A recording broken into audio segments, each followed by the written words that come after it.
بسم الله الرحمن الرحيم والصلاة والسلام على أشرف المرسلين سيدنا محمد وعلى آله وصحبه أجمعين. السلام عليكم ورحمة الله وبركاته.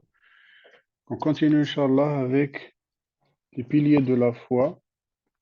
On a commencé avec le premier pilier, la foi en Allah, subhanahu wa ta'ala.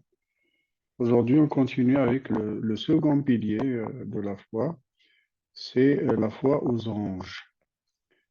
Donc, il est important de savoir qui sont les anges, pourquoi Allah subhanahu wa ta'ala les a créés, quels sont leurs rôles.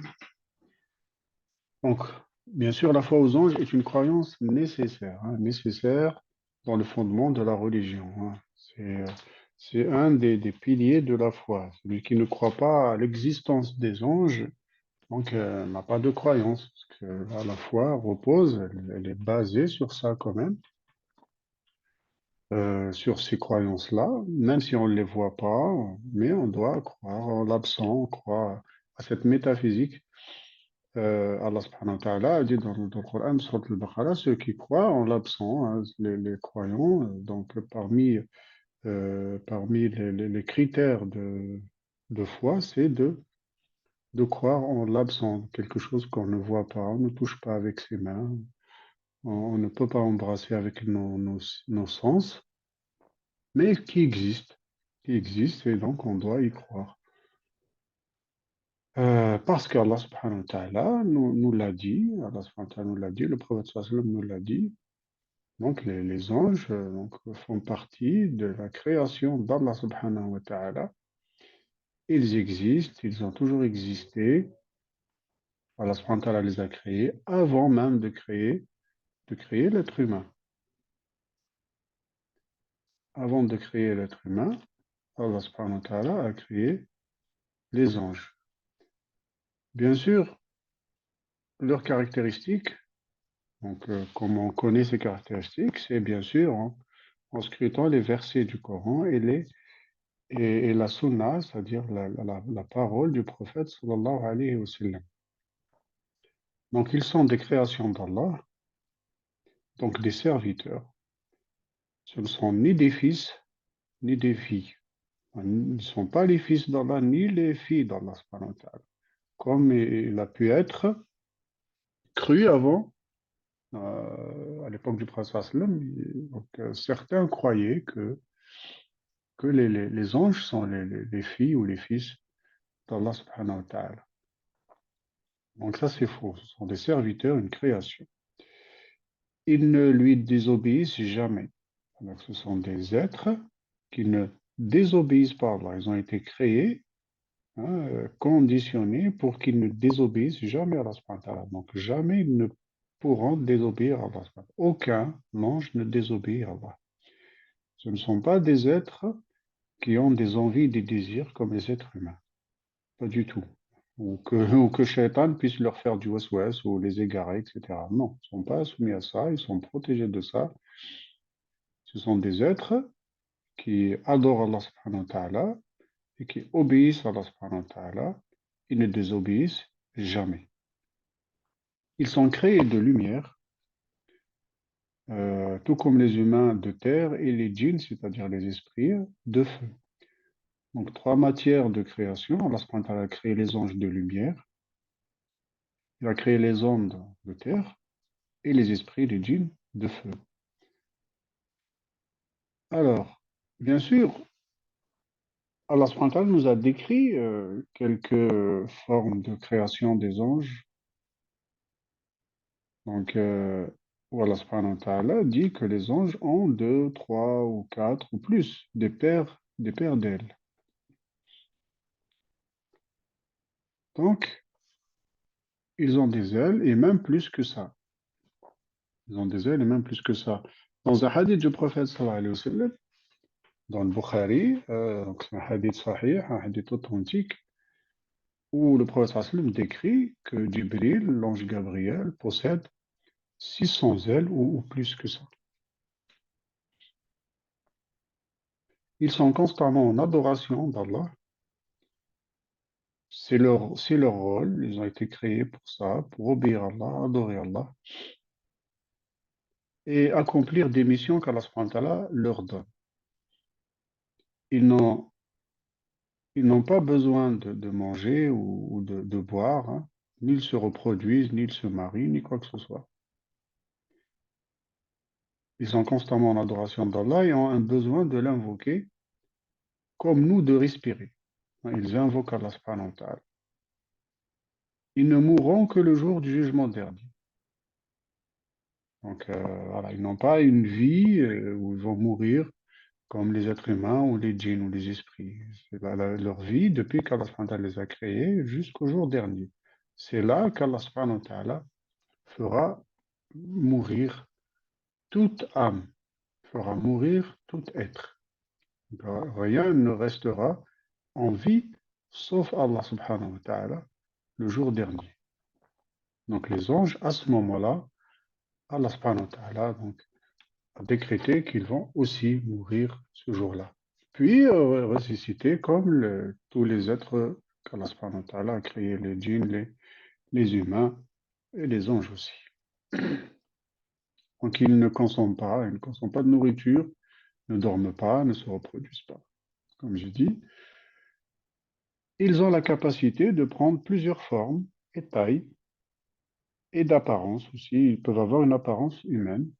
Donc, comme le hadith qui est compilé par Muslim, d'après Omar ibn al-Khattab, lorsque un homme rentra chez le prophète sallam, où les compagnons étaient avec lui, donc vêtu de blanc, cheveux noirs, barbe noire, etc. Il n'avait pas de traces de voyage, il venait de nulle part. Donc c'était Jibril, c'était l'ange Gabriel qui venait donc parler avec le prophète sallam, poser des questions, le prophète sallam répondait. C'était donc Jibril, l'ange Gabriel, qui venait apprendre la religion aux compagnons. Donc ils peuvent prendre des formes humaines. Il y a plusieurs exemples, hein, même dans le Coran, lorsque les anges sont venus vers Lot, avant qu'ils ne détruisent la ville, hein, la ville de Sodome. Et quand ils sont venus chez Ibrahim alayhi salam aussi, et ils lui annoncèrent qu'il allait avoir des enfants, hein, et à sa femme aussi. Donc voilà, les anges peuvent prendre la forme humaine. Allah subhanahu wa ta'ala leur a donné cette capacité-là. Alors, ils ont des tâches différentes. Donc, les anges ont des tâches, des missions qu'Allah subhanahu wa ta'ala leur a confiées.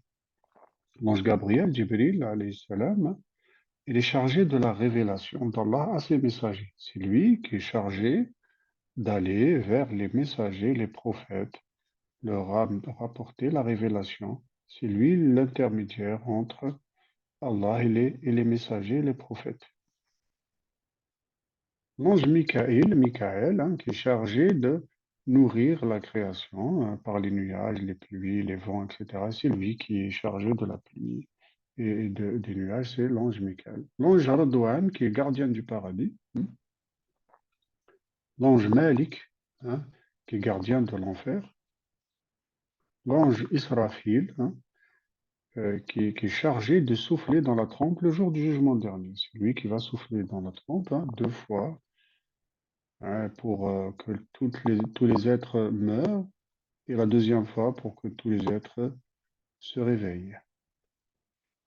Donc les anges qui sont chargés de s'emparer des âmes, hein, à leur mort, leur tête, leur chef s'appelle l'ange de la mort, s'appelle Malak el-Maut, l'ange de la mort, c'est lui qui est responsable d'enlever les âmes des êtres humains, des êtres en général. Et il a bien sûr des,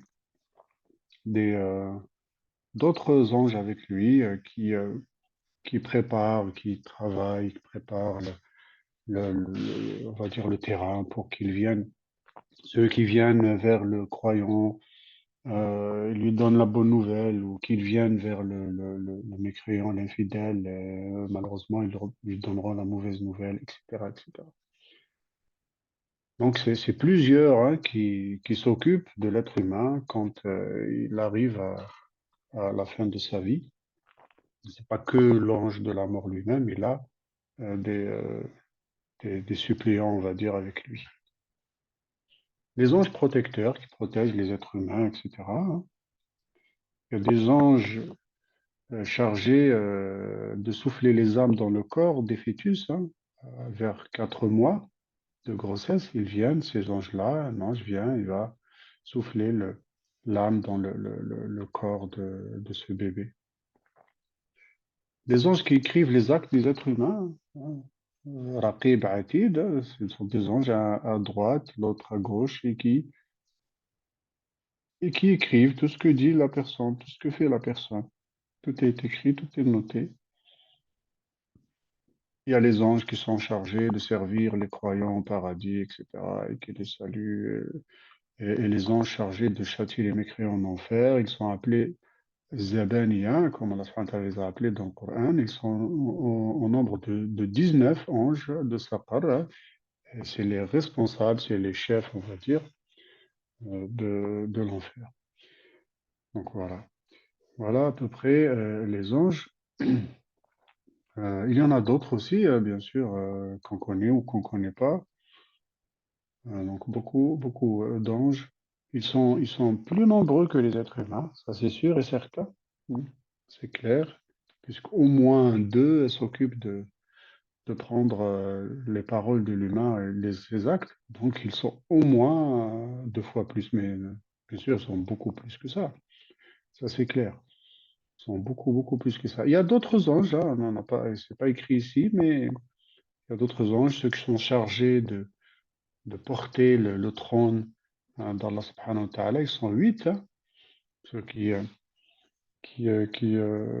portent le trône d'Allah subhanahu wa ta'ala, qui font des invocations pour les croyants. Donc voilà, les anges, il y en a beaucoup. Il y en a qui sont, par exemple, dans la tombe, qui viennent poser des questions aux êtres humains. Quand il est mis sous terre, voilà aussi, c'est des anges aussi qui sont cités dans les hadiths du prophète sallallahu alayhi wa sallam. Donc voilà, beaucoup, beaucoup d'anges avec beaucoup de missions. Alors, par rapport aux anges, donc, en général, voilà, on a fini. Ils ont bien sûr plusieurs missions, hein. Ils protègent l'être humain, etc. Les hommes, les enfants, les croyants, ils les protègent. Parfois, ils peuvent aussi, alors juste quelque chose d'important à savoir, les anges peuvent prendre l'apparence d'être humain ou d'autre chose. Ils peuvent aussi prendre l'apparence d'être humain. Il n'y a pas que, il n'y a pas que les messagers et les prophètes qui peuvent voir ces anges-là. Donc, le prophète sallam a vu l'ange Gabriel sous sa forme réelle, pas juste la forme humaine, quand il a pris la forme humaine, mais il l'a vu aussi sous sa forme réelle. À part les prophètes et messagers, donc personne n'a vu les anges sous leur forme réelle, c'est-à-dire avec les ailes, etc., ni leur taille. Il faut savoir que l'ange Gabriel, lorsque le prophète sallam l'a vu sous sa forme réelle, il couvrait l'horizon, donc immense, hein, immense. Ceux qui portent le trône d'Allah subhanahu wa ta'ala, le prophète sallam a décrit, hein, l'épaule de l'un d'entre eux. Pour la traverser, il faut 500 000 ans, je crois, Allahu alam, ou 500 ans pour traverser juste la distance entre sa nuque et la fin de son épaule. Donc, vous imaginez un peu la taille, etc. Et il n'y a pas que les prophètes et messagers qui peuvent voir les anges sur une forme humaine, sous une forme humaine. Les compagnons ont vu, certains compagnons ont vu les anges sous une forme humaine, qui sont venus les saluer, etc. Certains compagnons ont attesté de ça. Aussi, dans les hadiths du prophète sallallahu, parfois les anges se mettent sous la forme d'un être humain pour aller, par exemple, tester, prouver les trois personnes. L'un qui était chauve et qui Allah subhanahu wa ta'ala lui a donné des cheveux, l'un qui était pauvre, Allah subhanahu wa ta'ala lui a donné des biens, des moutons, etc. Et c'est un ange qui est venu sous la forme d'un être humain pour leur parler. Donc, il est possible aussi que les anges peuvent apparaître sous la forme humaine à d'autres hommes, à part les prophètes et messagers. Donc ça, c'est possible aussi. Il faut savoir que c'est possible. Alors, il faut aussi croire à quelque chose. C'est croire aux djinns, ces esprits-là qu'Allah subhanahu wa ta'ala a créés de feu. Donc, ça fait partie de la foi de croire à ça. Allah subhanahu wa ta'ala en a parlé dans le Coran, le prophète sallallahu alayhi wa sallam en a parlé beaucoup, ces êtres-là, qui vivent dans une dimension qui est différente de la nôtre, hein, c'est de la métaphysique, hein, on ne peut pas les voir, mais eux peuvent nous voir, comme Allah subhanahu wa ta'ala l'a dit dans le Coran. Il y a plusieurs catégories hein, de djinns. Iblis lui-même, Iblis, le diable, Satan lui-même, celui qui a refusé de se prosterner quand Allah subhanahu wa ta'ala a ordonné aux anges de se prosterner, et lui était parmi eux, mais c'est pas un ange, hein, donc c'est un être qui a créé de feu, qui a été créé de feu, Iblis, c'est le père des shayatins, hein, le père des démons, hein, c'est lui, Iblis, Satan. Donc il a été créé de feu, donc il fait partie de cette catégorie, c'est des djinns, hein. Donc, sauf que lui, c'est on va dire, le père des shayatins, le père des démons, qui sont des djinns. Ces démons sont des djinns. Donc il y a cette catégorie-là, bon, ce sont des mécréants, c'est des gens qui font du mal, qui essayent d'égarer les êtres humains, les êtres humains, etc. Il y a une autre catégorie de djinns qui sont aussi des djinns, mais qui sont croyants, qui sont musulmans, hein. Ils sont musulmans et ils ont la capacité de choisir leur destin, de faire ou ne pas faire des adorations. On ne sait pas de quelle manière ils adorent Allah subhanahu wa ta'ala, est-ce qu'ils font la prière ou pas, Allahu a'lam. En tous les cas, à l'époque du prophète sallallahu alayhi wa sallam, Allah subhanahu wa ta'ala lui a envoyé un groupe de djinns hein, pour écouter le Coran, etc. et pour faire après faire la da'wah parmi leur population. Donc voici les deux grandes catégories hein, de djinns, c'est les djinns musulmans et les djinns mécréants en général. Et parmi les djinns mécréants, il y a Iblis et ses acolytes, hein, ses soldats, on va dire, ceux qui viennent essayer d'égarer les gens. Voilà. Ils ont la capacité aussi de nous voir. Nous, on ne peut pas les voir hein, dans leur forme métaphysique, mais ils peuvent aussi prendre la forme d'êtres humains ou la forme d'animaux, notamment chiens, serpents, etc., comme ça a été révélé dans certains hadiths.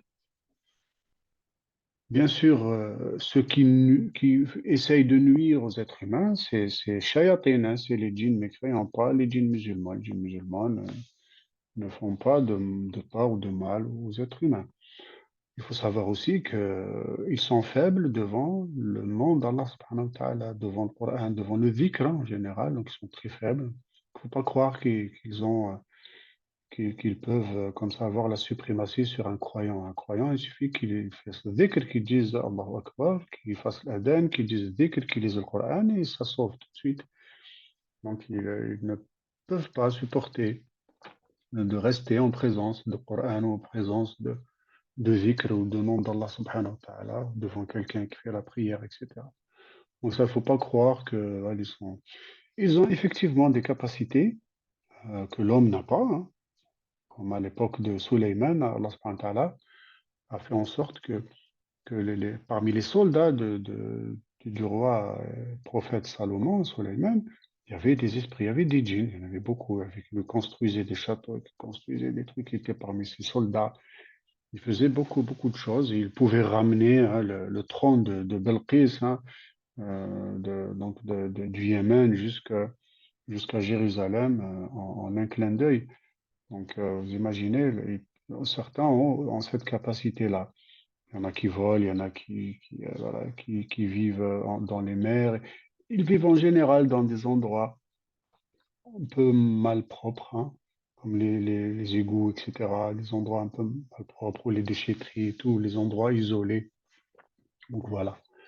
Ils se nourrissent, hein, ils meurent comme les humains, ils se nourrissent comme les humains, se marient comme les humains, etc., etc. Mais bien sûr, il y a de fausses croyances que malheureusement les gens ont aujourd'hui.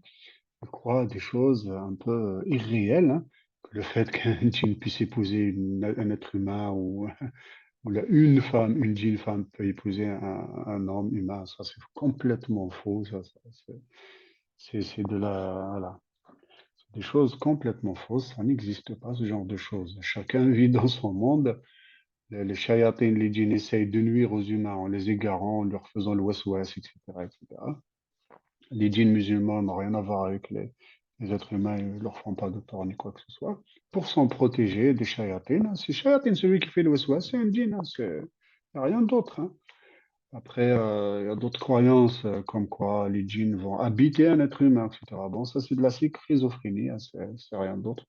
Donc, ça, c'est des choses qui c'est improbable hein, que ça se passe comme ça. Parce que le djinn, c'est juste un shaitan, c'est juste quelqu'un, un être qui fait le waswas, un être humain. Tout le monde est habité par un shaitan, hein. Sauf que, sauf que les faibles de foi, les gens qui sont loin, égarés, qui sont loin de la religion, loin de la prière, etc., bien sûr, shaitan, notamment le djinn, qui est un shaitan, effectivement, peut nuire à cette personne. Voilà. Les sorciers, les machins, s'aident de ces shayatines, hein, et pour que ces shayatines les aident à essayer de nuire aux êtres humains, il faut qu'ils soient mécréants, il faut qu'ils fassent des actes de mécréance pour qu'ils soient alliés à ces esprits, à ces shayatines. Donc voilà. Donc l'histoire qu'un djinn vient habiter un être humain, bon, c'est un peu loin de la réalité, wallahu a'lam. Alors, donc voilà, ils sont créés de feu, hein, ils sont créés de feu, et lorsque les chiens aboient, les ânes braillent, c'est parce qu'ils ont vu un djinn, justement. Le prophète sallallahu alayhi wa sallam nous a dit que les humains, les animaux, ont la capacité de voir des choses que les êtres humains ne voient pas. Et notamment les djinns. Les animaux, certains animaux ont la capacité de voir ça. Et les êtres humains non. Voilà, si vous avez des questions par rapport à cela, il n'y a pas de problème, on a encore un peu de temps, Inch'Allah.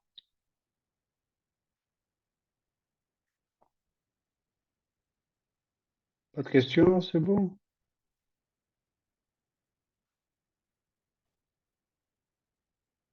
Ok, ok, barakallah fikum. Alors, on clôture et on continuera, Inch'Allah, la prochaine fois, Inch'Allah. بارك الله فيك. Wa fikum barak, wa fikum barak. Salam alaikum. بارك الله فيك، جزاك الله خيرا.